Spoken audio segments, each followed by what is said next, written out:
Good evening, ladies and gentlemen, and welcome to the City of Piedmont's Housing Element 102 information session. I'd now like to turn you over to City Administrator Sarah Lillivane and Director of Planning and Building, Kevin Jackson. Okay, I'm just going to start sharing my screen here and then we'll get started.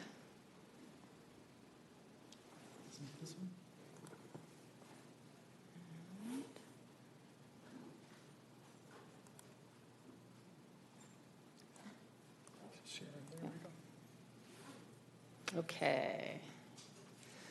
So welcome everyone to Housing Element 102. We're happy to have you here tonight. We have some folks in the council chambers and hopefully a lot tuning in remotely on Zoom and on KCOM. I am City Administrator Sarah Lillivane. This is Planning and Building Director Kevin Jackson. We also have Senior Planner Pierce McDonald-Powell here tonight. And tonight is really an opportunity to kind of get grounded or regrounded in the housing element process. So it is a very complicated process. It's something that we've been at for over a year, and some people have been engaged in this for 16 months, and some people have been engaged in it for 6 minutes. And so largely, this effort tonight is more for the people that are new to the process and really wanting to understand more about the housing element, particularly if you haven't been engaged since the beginning. But it's also an opportunity for us to clarify and hopefully simplify some of what's a really complex process. So I'll talk through the agenda in a moment, but just to kind of set some expectations, we're only going to be in here for about 45 minutes. That's a really short time to be talking about a really complex process. We're going to hit, I'll go through here, we're going to hit some housing element basics. We're going to talk about RHNA and specifically Piedmont's RHNA. We're going to talk about the sites inventory. That's the map where these locations are. That seems to be the focal point of most people's attention. We're going to talk about council direction because there's been a fair bit of it, both on June 20th and on August 1st. Some things have changed. Direction has been given relative to what came out in April as the public review draft. We'll talk about next steps, and then really looking forward to an open house opportunity out in the City Hall courtyard when we're done, where we'll have an opportunity for the community to engage with us as staff, one-on-one or three-on-one or four-on-one if you want to group up on us, to answer questions and give us comment. So the presentation itself in here in the chambers is not going to be a Q&A. We're going to try to have more of a conversational approach to some questions, and then you will have an opportunity to meet with us out front. For those of you that are on Zoom or on KCOM, there won't be an opportunity for you to ask questions remotely, but we will talk at the end about how we can take that information electronically, and you're certainly welcome to come on down to the courtyard in an hour or so if you would like. So with that, why don't we go ahead and we'll start really with some basics. And Kevin, can you just tell us what is a housing element? All right. Yeah. Click on it. Yeah, so thank you, Sarah. Yeah, the housing element is a key part of the general plan. And the general plan is the guide for future development and forms the basis for the city's ordinances and regulations. The housing element is required by state law and aims to do several things. One, it assesses housing needs and conditions of housing stock. It establishes a roadmap for accommodating projected housing unit demand over the next 8 years. And it sets citywide housing-related goals, objectives, policies, and programs. And it also shows how the city will meet demand for housing at all income levels. So many people have never heard about housing elements. Is this something new? No. Actually, housing element law has been around in California for more than 50 years, originating in 1969. It requires all local governments to plan for and allow the development of adequate housing. The law recognizes that housing is a critical need and that the government and private sector together must address it. And how often do we update the housing element? Well, they're updated every 8 years. The new sixth cycle covers the housing needs from the period 2023 through 2031. And who decides if we're meeting our obligations? That would be the California Department of Housing and Community Development, or HCD as we like to call it. They're responsible for reviewing all housing elements and to monitor compliance with state law. Housing elements are the only part of the general plan that must receive certification from the state of California. So if this is the sixth cycle, that means we've done this 5 times before? Yes, in fact, we have. And so why does it seem so different this time? In part, it's different because the regional and statewide housing crisis continues to worsen, so there's a far greater need for us to take action. Also, in the past few years, the state government has enacted several laws that govern housing elements, and they also govern the production of housing. So the landscape's changed considerably. Yeah, so the slide up here on the screen now just shows some of the laws that have changed just since the previous cycle that impact this sixth cycle. And specifically, I see AB 686 on this slide. Yeah. Can you explain a little bit about affirmatively furthering fair housing?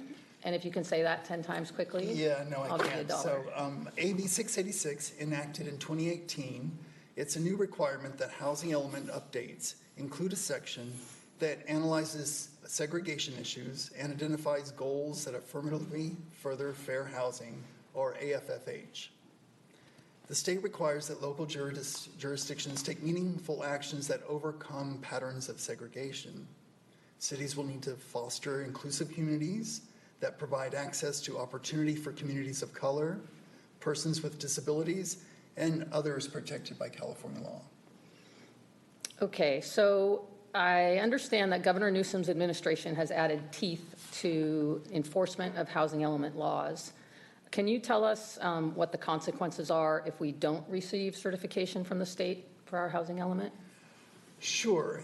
If the city's not in compliance with state housing law, the city would be ineligible to receive grants and loan programs. The city would also be unable to issue building permits, conditional use permits, and design review permits. And the local governments with non-compliant housing elements are vulnerable to costly litigation from housing rights organizations, developers, and HCD.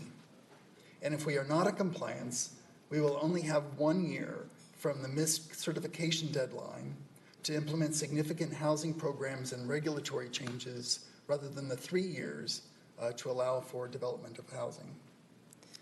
Okay, so it sounds like we risk losing some of the local control that we do have. Is that fair to say? That, yes. Okay. So let's shift to some specifics about Piedmont and our housing element process, and that specifically the number everyone's been hearing about, 587. Absolutely. And Sarah, I'd like to point out that when you and I talk about Piedmont's draft housing element, we're talking specifically about the draft that was made public on April 8th, 2022. And I know you've learned quite a bit about RENA in these past few months and Piedmont's allocation of 587 housing units. So why don't you tell us about RENA and why our allocation is 10 times bigger than it has been in past years? Sure. So that's right. Piedmont's RENA allocation for this cycle is 587 housing units. For context, the city's prior RENAs set housing targets that were less than 100 units over these 8-year planning periods. So the RENA mandated by the state for this cycle is really unlike any that we've dealt with before. It requires us to develop completely new and different housing programs. And because of our size and available land are pretty constrained, the housing programs must be more innovative than those, not only in the past, but really than some in other jurisdictions. Okay, but can you tell us who assigns Piedmont their housing allocation and how they came up with this number? Sure. So Piedmont's a member of what's called the Association of Bay Area Governments, generally known as ABAG. State law requires ABAG to develop a methodology for distributing the Bay Area's portion of state housing needs to the local governments within We're in a 9-county region, that is ABAG. So ABAG allocates these housing targets or mandates to each jurisdiction in the region based on a methodology that considers many factors. The methodology is developed over a long process, many months, and I will say that Piedmont did weigh in at 7 separate times during that methodology in writing with questions and concerns about where it seemed the methodology was headed. Ultimately, in this 6th cycle, the final ABAG methodology that was ultimately adopted heavily weighted 2 factors that really impacted Piedmont's allocation, and those are access to opportunity and proximity to jobs. So all of Piedmont is considered a high resource area with great schools, city services, and amenities, which contribute to positive outcomes. And as a result, Piedmont was allocated more units. Piedmont is also close to job centers. So that proximity to jobs by auto or transit also resulted in a significant increase in our allocation for this cycle. Yeah, so can you explain the income category breakdown of our 587 units? Sure. I'm going to see if I can get my cursor on the screen here. Okay, so this slide has a lot going on here. Our allocation is 587. We've heard that number a lot. They're categorized by income levels. So we've got 163 allocated to us for extremely and very low income. We have 94 in the low income category, 92 in the moderate, and 238 above moderate. So that's how we get to our 587. That's the breakdown that we have been assigned. I will remind or say, if we haven't said it yet, that Piedmont is not responsible for building the 587 units of housing, but we are mandated by state law to identify enough land capacity to accommodate this RHNA of 587. So this is our income breakdown. When I was preparing for the August 1st council meeting, I spent some time looking at the county income level categories relative to our RHNA, just to give myself and ultimately the community some context to what are we talking about when we're talking about low income. So here, on this part of the slide here, this is 2021 household incomes as provided by the county. This is for a household of 4. And kind of absorbing these numbers, I was surprised at how high they were, quite honestly, to be considered low income, and really brings home the reality to me of our affordable housing crisis. And to bring it very close to home, I spent a few minutes taking a look at where our city and school district employees fall into this RHNA income chart. And I have to say I was surprised.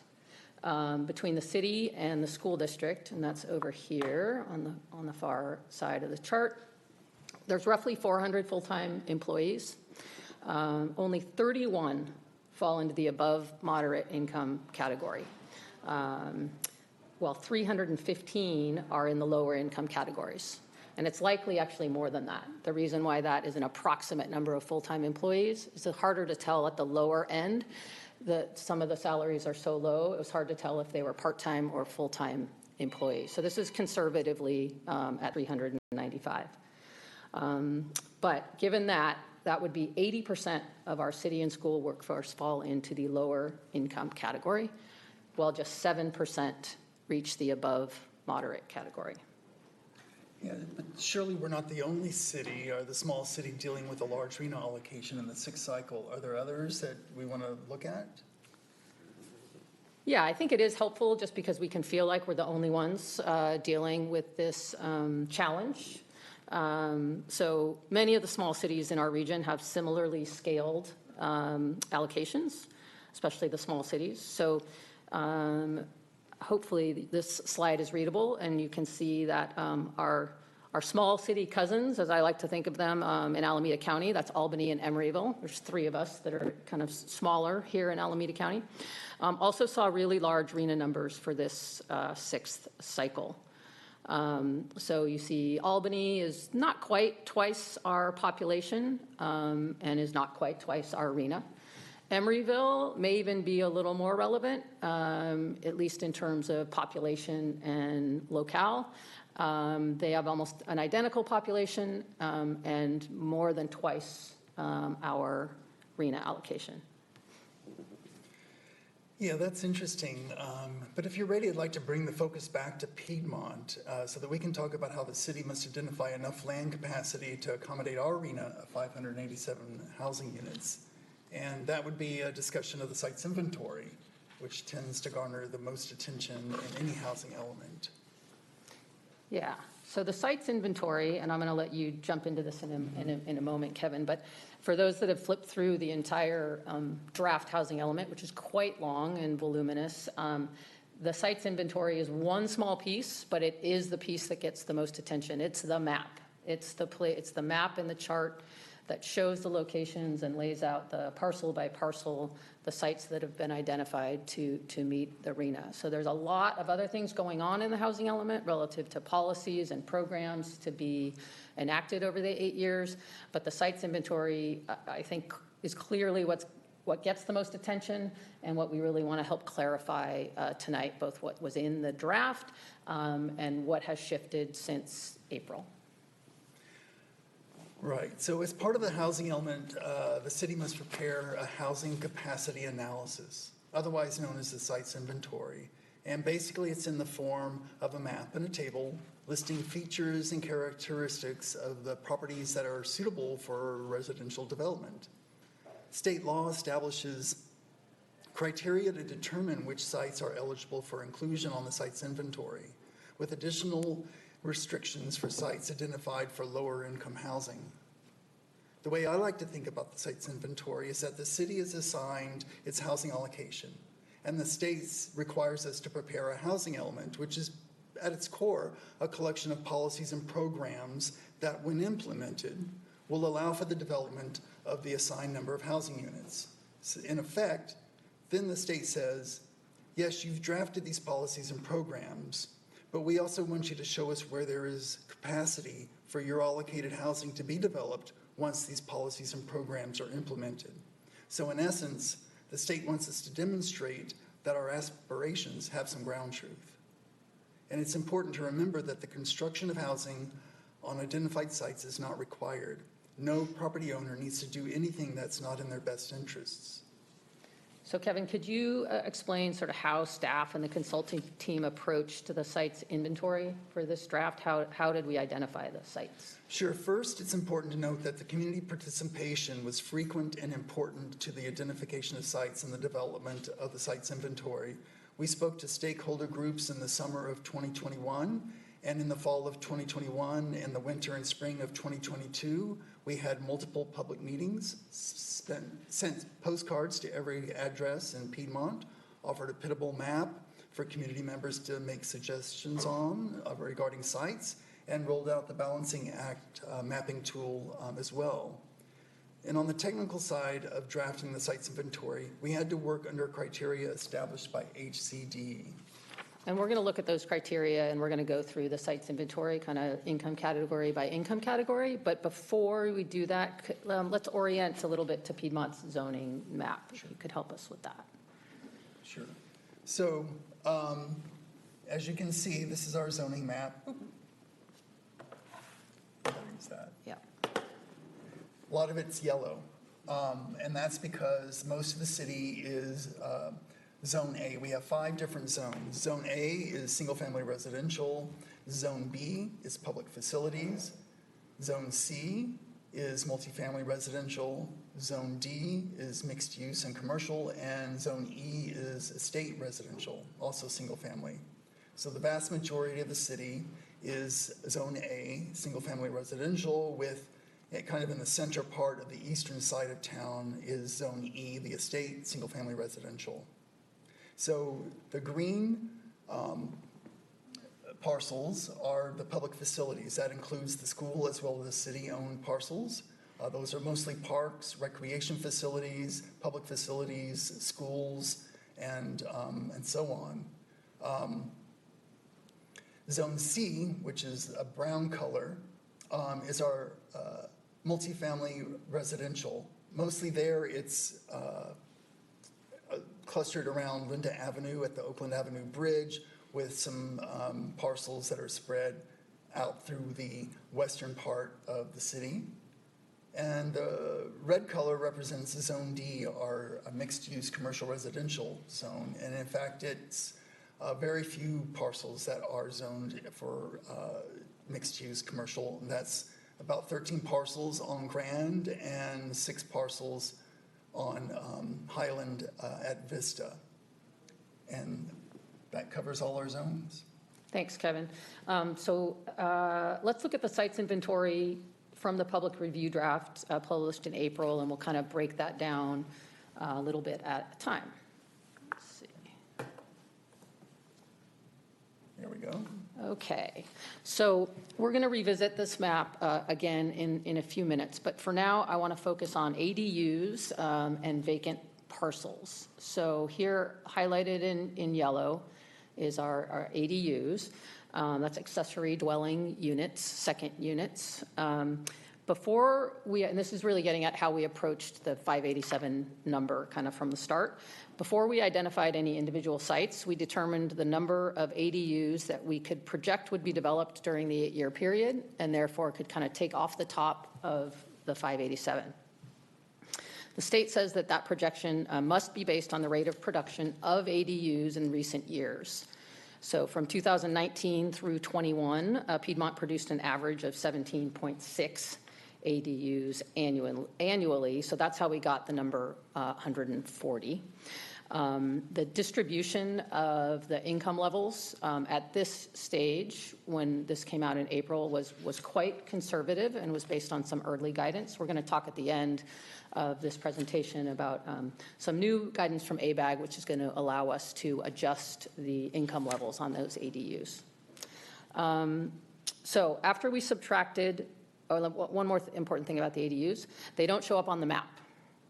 So they're there, they come off the top of the 587, but none of the little colors or spots you see in the sites inventory map reflect the ADUs. But we can show them in the table, and they do count against our RENA number.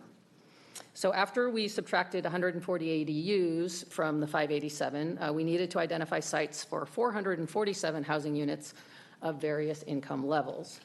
So next we identified 55 vacant sites that have potential for residential development of above moderate income units, and those are in zones A and E. So that was the big yellow, all that yellow we saw on the zoning map. In all of that, there are 55 parcels that currently do not have a dwelling unit on them.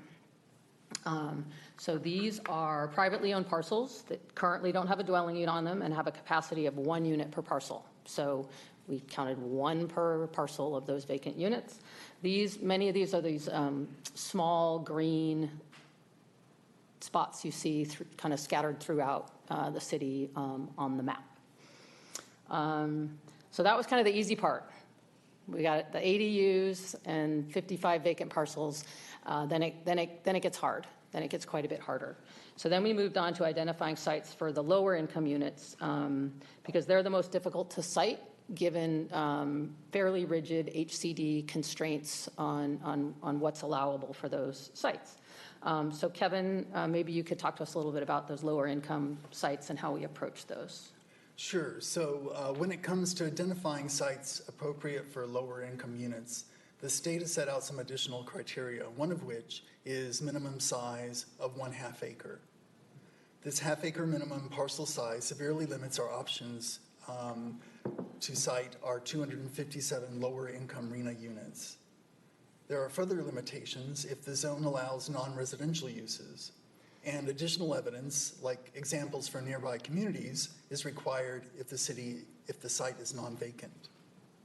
Other criteria that needs to be considered when identifying a site for lower income housing include the size of the development that would be allowed, since nonprofit affordable housing developers typically do not consider a development that's less than 30 units. And lots zoned for residential commercial mixed use do not typically develop with affordable units without additional regulatory incentives.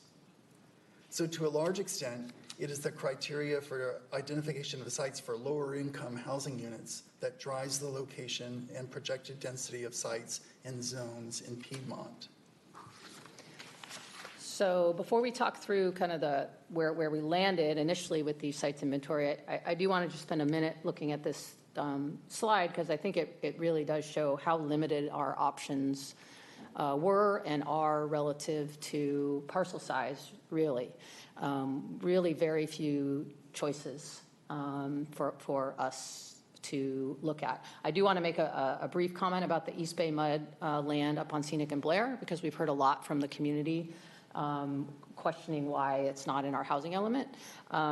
It's not there because East Bay Mud is not in a position to give up that land. They intend to renovate that land and continue to use it to deliver water to us and others. I will assure you that that was one of maybe it was probably the first meeting we had at the beginning of this process, was to sit down with East Bay Mud and talk about that site, because it is an obvious site. And if East Bay Mud was in a position to surplus that land, we would love to have it in our housing element. So that's the story on East Bay Mud. And in the future, if they are in a position to surplus that land, we will gladly take advantage of that opportunity, and it will make its way into our housing element if and whenever that happens. So let's talk about these lower income units in the site's inventory and where we were on April 8th and how things have adjusted a little bit since then. So our target is, or our mandate is 257 lower income units. As you can see here, this adds up to 211, but this does not include the ADUs. So that's what's missing from this picture. So in our first draft, we cited these 211 units at Zion Lutheran Church. So that's on Park Boulevard. Many people probably don't even realize that is in Piedmont. It is. They have a 2.2 acre property with a very large parking lot. And we may talk about this again some more later, but there is some relatively new legislation with regards to religious affiliated institutions and some streamlining and allowance for housing on their property, that particularly kind of parking lots and vacant space. The corporation yard is 898 Red Rock Road. We cited 50 lower income units there and 50 sort of on the coaches field parking area of that parcel. We'll talk more about thinking about how to expand into all of our city-owned land over there a little bit later, but 100 of our 257 were cited in that Moraga Canyon area on the corporation yard coaches field side of Moraga. We also had 40 identified at 120 Vista. That's where we're sitting right now. So that parcel includes this building we're sitting in, the Veterans Hall, Police Department, Fire Department, sort of this whole parcel, which is 0.83 acres. And we had identified the potential for 34 units at the Vista Avenue tennis courts. So since that time, back on June 20th, which seems like a long time ago already, but it wasn't, the council directed staff to remove the 34 units from the tennis courts from consideration in the site's inventory and to figure out another alternative for those. At the August 1st council meeting, council directed staff to analyze redistribution of those 40 low-income units from this parcel to two parcels on Grand Avenue that we'll talk about shortly. So that's our kind of sites inventory for the lower income units. Let's see. And I can talk about the take above the moderate if you like. Great. Yeah, so the draft housing element cited, as we talked about, the 55 vacant lots in the single-family residential zone, and each of those is of one unit, so that's a total of 55 units there. And then on the half-acre parcels on Grande Avenue, we cited capacity for 42 and 40 units on each of those parcels for another 82 units. And then the other parcels in Zone D, which would have the capacity for additional housing, would be here in the Civic Center, the property that houses the Wells Fargo building, and also the properties that contain Mulberry's and Bank of America.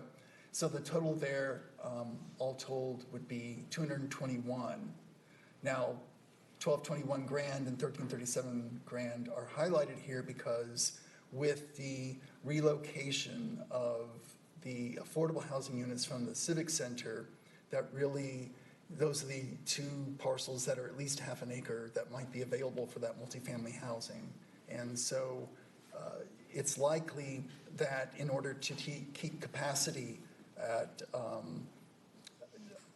a level that would allow for no more than a 5-story building, the market rate housing, the above moderate housing on these parcels might need to be distributed elsewhere in zones D or C, or maybe perhaps added to the Moraga Canyon area. And we'll talk about that a little bit later. Okay, so that's above moderate, and then... We can talk about moderate too, if you like. Okay, great. Yeah, so here, again, like we mentioned, yes, in God's backyard legislation allows religious institutions to develop housing, religious affiliated housing on their properties. And so we've included all 5 religious institutions in our sites inventory. That includes the properties owned by Plymouth Church, over on Oakland and Olive. Piedmont Community Church has a parking lot. Kehelan Synagogue has an even smaller parking lot, but it's available. And Corpus Christi Church has some open space as well. So the 2 there at the bottom that are highlighted, 801 Magnolia and the Highland Avenue grassy strip between by Sierra and Sheridan.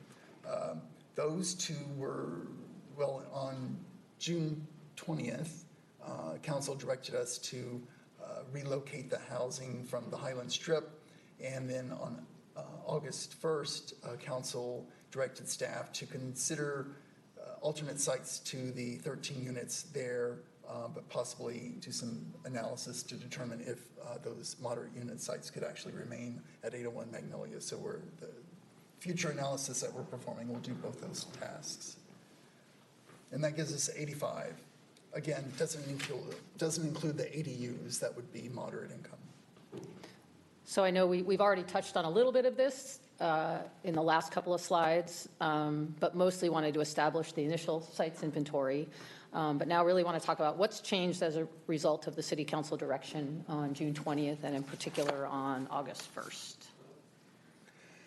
Yeah, so at its August 1st regular meeting, the City Council received information from staff, and it gave direction to staff as follows. 1, the council directed that Moraga Canyon specific plan area be expanded to include all city-owned property along Moraga Avenue, including Blair Park, and initiate the planning process before the end of 2022. Secondly, they directed staff to conduct additional analysis to support some changes to the site's inventory, including the redistribution of 74 lower income units from the Civic Center to properties on Grand Avenue, and to do analysis regarding the redistribution of 18 moderate income units from the Civic Center to parcels in zones C and D or 801 Magnolia, and then also analysis regarding the relocation of above moderate income units from 1221 and 1337 Grand Avenue as needed to keep the building height in zone D at below 5 stories. And then thirdly, they directed staff and the consultants to maximize the projection of ADU production during the 8-year period. And I think, Sarah, you wanted to talk a little bit about more detail on that related to Moraga Canyon? Yeah, so we'll go through each of these in a little more detail.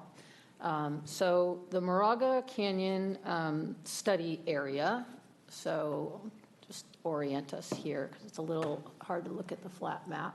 All right, so there's my mouse. So over here, kind of the more box-like or rectangular shape. So that is the side of Moraga Avenue that has Coaches Field and the Corporation Yard, the skate park, and kind of the steep slope up above that. This little kind of L-shaped parcel that is technically its own parcel sort of is where the sort of odd-shaped parking area is. If you come in towards Coaches Field, and there's a little parking area to the right, we affectionately call it the grotto. And then over here, so the white here is Moraga Avenue, and all of this green on the other side is Blair Park. So one of the directions from staff, from council to staff, which was recommended by staff at the last meeting, was to expand the planning study area to include all of the city-owned land in Moraga Canyon, rather than to focus only on the site of Moraga where the Corporation Yard and Coaches Field are now. And really, that's about giving us more flexibility. So the more acreage we have to look at and to plan with, the better we believe we can serve multiple important needs and uses for our community. And there are many. There's already many things going on in that space, and they're all important. And adding new housing would be new, but there's other things that we can do in that space that could be improved. So we really believe expanding that to 18 plus acres allows us to really accommodate new housing, to look to replace and modernize our public works facilities, to maintain or even improve our recreation facilities, to create a comprehensive landscape plan that includes the provision of significant open space, and to really look at improved public safety, particularly related to traffic and fire safety.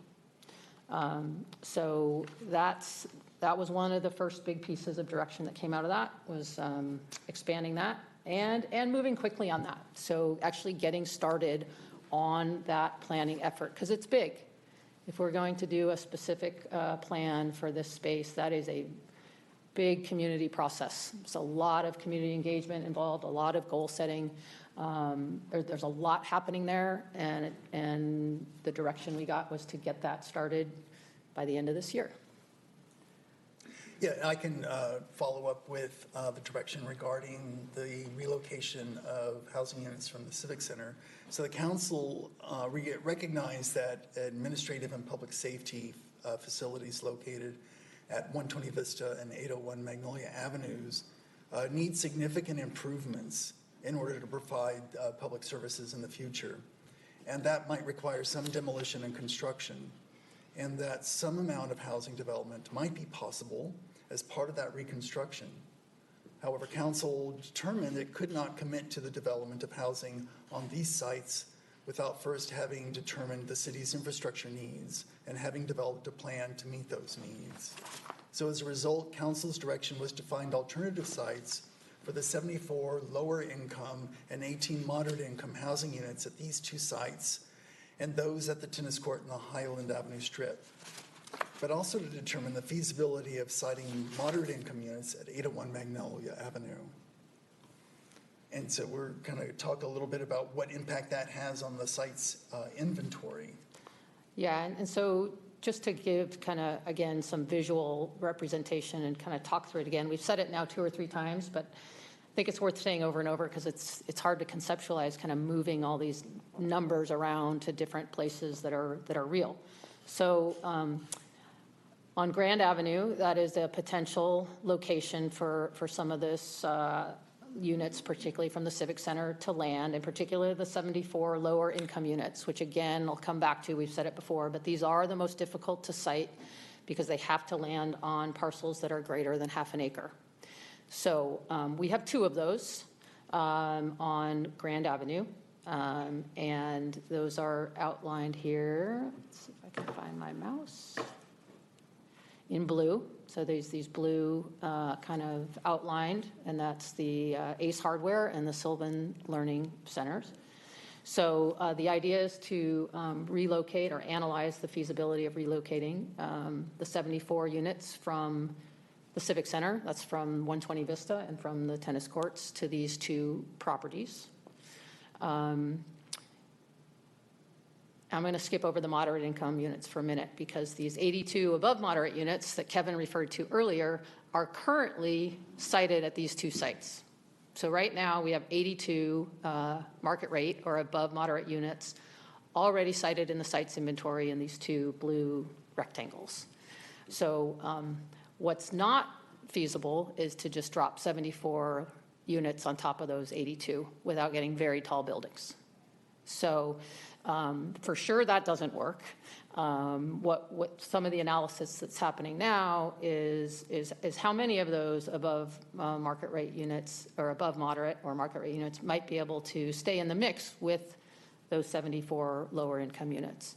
And then what's left over is going to have to be redistributed. And that analysis is happening now. Our consultants are hard at work at that and looking at some of these smaller parcels on Grand Avenue, some of which don't currently have units cited in the element, some do, as well as Zone C, which some of these you can see here in the lighter pink. Kevin pointed those out earlier. Many of them are there. There's a couple on Moraga, but that's our multifamily zone. And then we did keep in the mix the possibility that some of those may land in Moraga Canyon if necessary. So the 18 moderate income units from the Civic Center, Kevin just referenced, those are being analyzed for Grand Avenue, as well as we are looking at what it might look like to keep some of those at 801 Magnolia. So Kevin, can you tell us what this might look like if we actually were to develop this type of density of housing on Grand Avenue? Sure. So this drawing comes from our draft objective design standards that we're developing under the SB2 grant and hope to bring forward to the Planning Commission and City Council in the next few months. The drawing represents a mixed-use development. That would be a mix of multifamily housing and commercial uses. The housing would be on the upper floors, in this case, the 3 upper levels, and the commercial spaces would be on the first level, along with some parking on the first and second levels. This represents a lot that's 0.645 acres in size at a depth of 120 feet. It allows for 66 units of housing and has the parking and retail. So in the next slide that we have shows some real-world examples of this type of development. You'll notice the one on the left is a building at the corner of Pleasant Valley and Piedmont Avenue.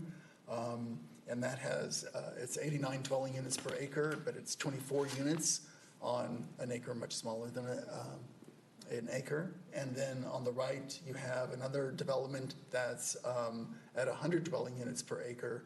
And that's a small parcel with 24 units on a 7,800 square foot lot. Again, housing above, commercial space below, and some parking provided. I'm just going to go back to this one for, again, just a moment. This is obviously a very rough sketch, and it probably was not lost on you that this 0.64 acre site is very similar in size to, there you go. To our 2 sites on Grand Avenue. Those are both roughly 0.6 acres. So that's what that might look like. All right, so perhaps the simplest direction that staff received from council on August 1st was with regards to accessory dwelling units and to maximize the total and the lower income ADU count in our housing element. So this is a pretty straightforward chart, I hope, but I'll talk us through it. So in our draft that was published in early April, based on the guidance we had at the time, we were able to count 140 ADUs, which we talked through earlier. There's very prescriptive formula for that. And these income level distribution was based on a relatively conservative approach and guidance that we had received. Since that time, a couple things have happened. So HCD has revised their guidance on the total ADU projection formula, which has changed from using, get my years right here, instead of 18 or 19, 20, and 21, which is how we got to 140, we are now being told we need to use 18 through 22. So it's adding a year on both ends of that, which interestingly for us does almost nothing. So our 2022 numbers are solid. There's a lot of ADU permitting happening and building happening, not so much in 2018. So those sort of have canceled each other out.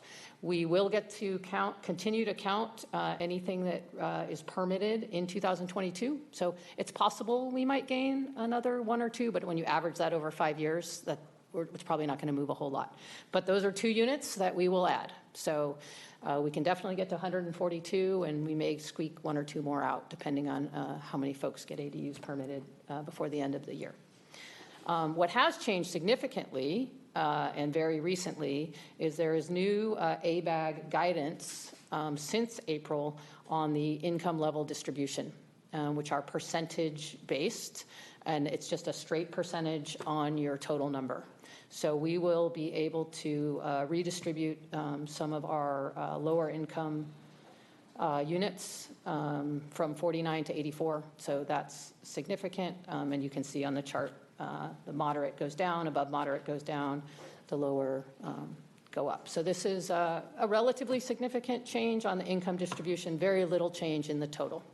But these are very straightforward. This was very straightforward direction from council and a very straightforward result that is really just formula based, and we will make those changes when in our revisions.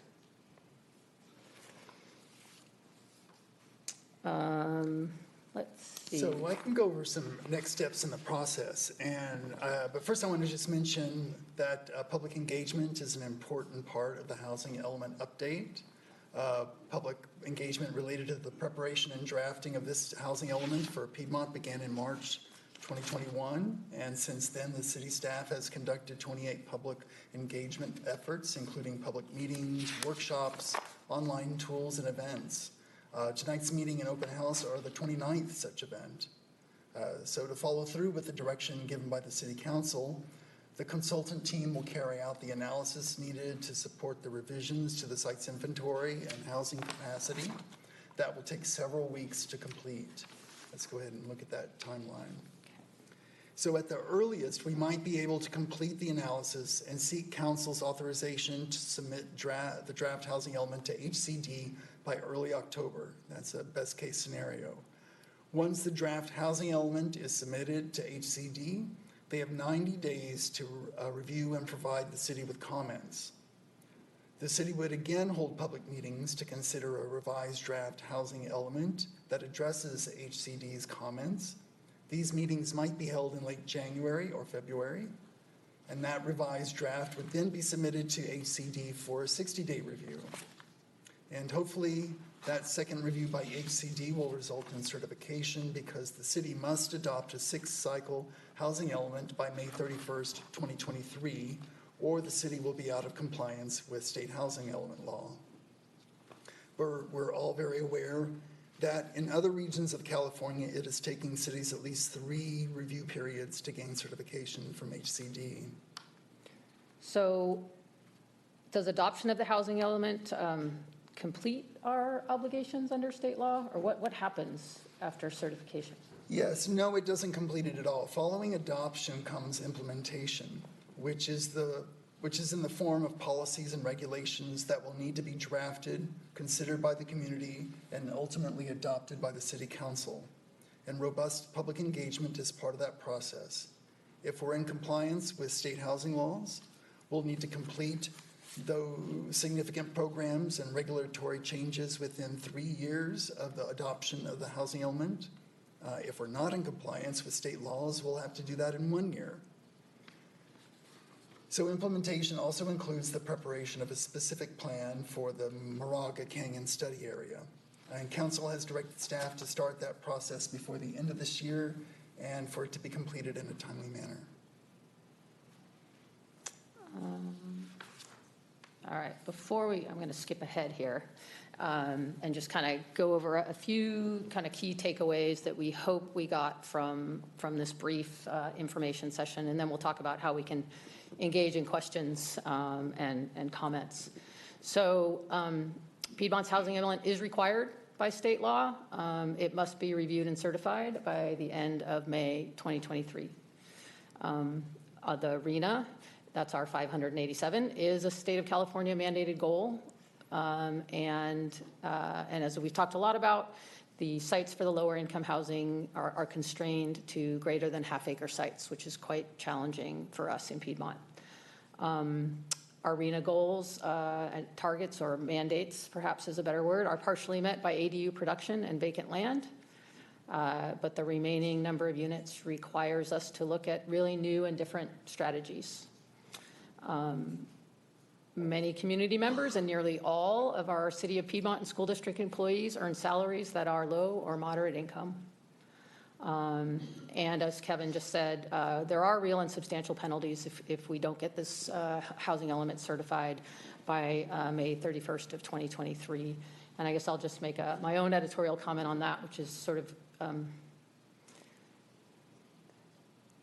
counterintuitive in some ways to me, is that probably the biggest penalty in this process already feels a lot like we don't have a lot of control, and we're being told what we have to do and how we have to do it.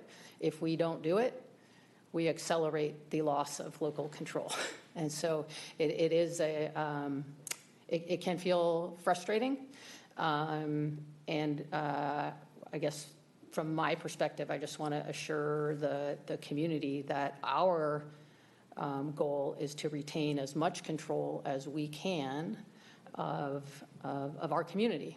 And that's what we're aiming to do. In terms of how can people ask questions and provide comments, because it's really important. We really want to hear from people. I know there were a lot of people that were really involved for the last 16 months, and there are a lot of people who hadn't heard that this was happening until quite recently. So we are really working hard to bring folks up to speed who maybe didn't know that this was happening and what was happening, and we want to hear from everyone. And that's a large part of why we have slowed down a little bit in this process. So the first opportunity is to join us in the courtyard immediately after this meeting. Kevin and Pierce and I will be here for the next 45 minutes to an hour to talk with you, to answer questions, to talk with you face to face. For those of you that are here in the chambers, for those of you that might be local and on Zoom, feel free to come on down if you're close by. We'd love to chat with you and to answer questions and hear your comments. You're also always able to submit comments and questions by email. These all get read, and some of them we answer directly, some of them we incorporate into FAQs, but they do all get read and responded to in some manner. And that is piedmontisHome@piedmont.ca.gov. That is the email address. And there's also a Share Your Voice tool on the homepage at piedmontishome.org. So we want to hear from you. We want to hear your comments. We want to hear your questions. We are looking forward to talking with some of you out front here of City Hall in a few moments, and really want to say thank you to the community for showing up, for sharing your voice, for sharing your opinion. Lots of different opinions out there, for sure. I think that, and I'll just share kind of, these are some comments that I think I made in another recent meeting, but I reread them today, and I think I want to share them again, because I think over the past 16 months, we, city staff, consultants, commissions, committee members, city council, and the community have been grappling with a seemingly impossible RENA number, and really tapping into the collective experience, expertise, and creativity of the remarkable community called Piedmont. And it is a remarkable community. While there are plenty of differing opinions, for sure on how best to tackle this puzzle. I do believe that all, whether you've been engaged for 16 months or tuning in for the first time tonight, I really do think we can all agree that there is no simple, straightforward way to approach this housing element. Despite significant land and topographical constraints, as well as legal considerations and divergent community opinion, I really do believe that we are moving closer to a draft housing element that best serves Piedmont and can ultimately receive state certification, and moves us towards the development of more housing throughout Piedmont. And that's really what we're trying to do.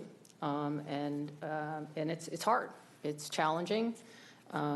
These are not easy.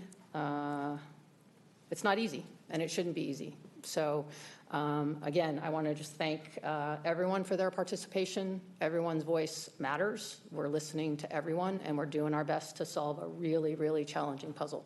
So with that, I'd like to invite everyone out to the City Hall courtyard and look forward to engaging with you. And thanks for coming. Thank you. Thanks, Kevin.